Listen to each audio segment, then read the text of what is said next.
দলীয়ভাবে আওয়ামী লীগের এক ধরনের শাস্তি নিশ্চিত হওয়া উচিত।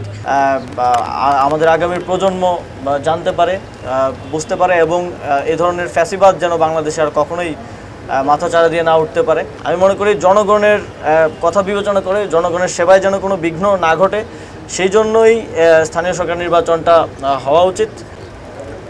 দেখুন, গণ অভ্যুত্থানে আমি মনে করি সারা দেশের আপামর জনসাধারণের যে অংশগ্রহণ ছিল সেটাই এই গণ অভ্যুত্থানকে সফল করেছে এবং এখানে অনেক মানুষ যাদের কোনো রাজনৈতিক পরিচয় কিংবা অভিজ্ঞতা এমন কিছু নেই, তারাও এই গণ অভ্যুত্থানে সংগঠকের ভূমিকা পালন করেছে। এবং আমি একবার বলেছিলাম যে গণ অভ্যুত্থানে অন্তত ৫ লক্ষ সংগঠক আছে। একটা ঐতিহাসিক সময়ে সৌভাগ্যক্রমেই বলবো যে আমরা একটা বাংলাদেশের জনগণকে রিপ্রেজেন্ট করার, তাদের কথাগুলো বলার, ভয়েস হওয়ার সুযোগ পেয়েছি। এর বেশি কিছুই নয়। আর এর বাইরে আমি মনে করি যে এই গণ অভ্যুত্থান নিয়ে সবার যার যার জায়গা থেকে যাদের অংশগ্রহণ আছে সবারই ইতিহাসটা লেখা রাখা উচিত, যাতে করে আমাদের আগামীর প্রজন্ম জানতে পারে, বুঝতে পারে এবং এই ধরনের ফ্যাসিবাদ যেন বাংলাদেশে আর কখনোই মাথাচাড়া দিয়ে না উঠতে পারে।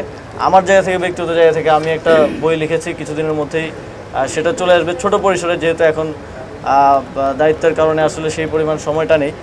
আর এছাড়া যেটা বললেন যে আমাদের মন্ত্রণালয় থেকে বিভিন্ন মসজিদেই বরাদ্দ দেওয়া হয় এবং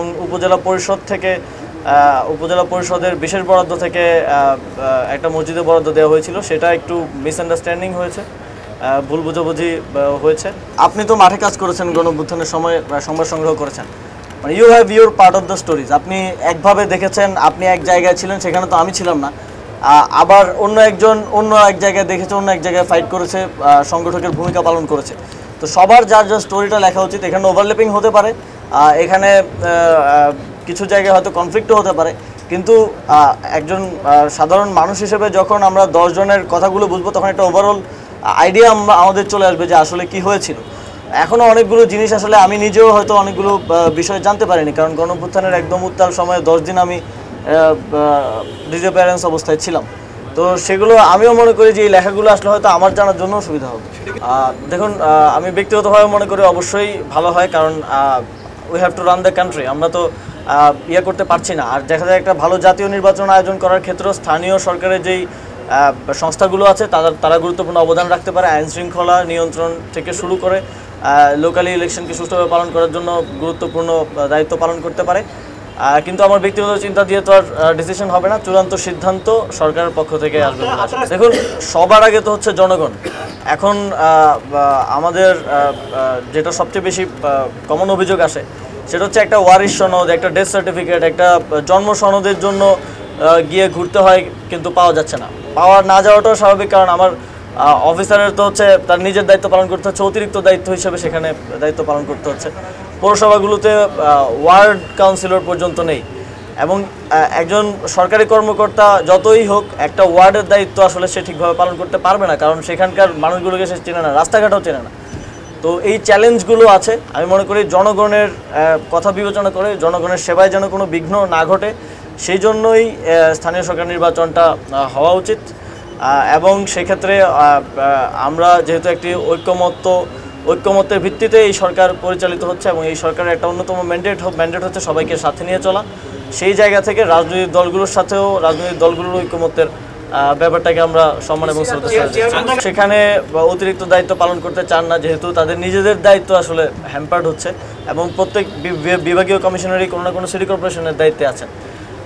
তো সেই জায়গা থেকে তারা জনপ্রতিনিধি কিংবা প্রশাসক পূর্ণ দায়িত্বে নিয়োগের ব্যাপারে আমাদেরকে জানিয়েছেন এবং তারা তাদের নিজেদের দায়িত্বগুলো আসলে ঠিকভাবে পালন করতে চান।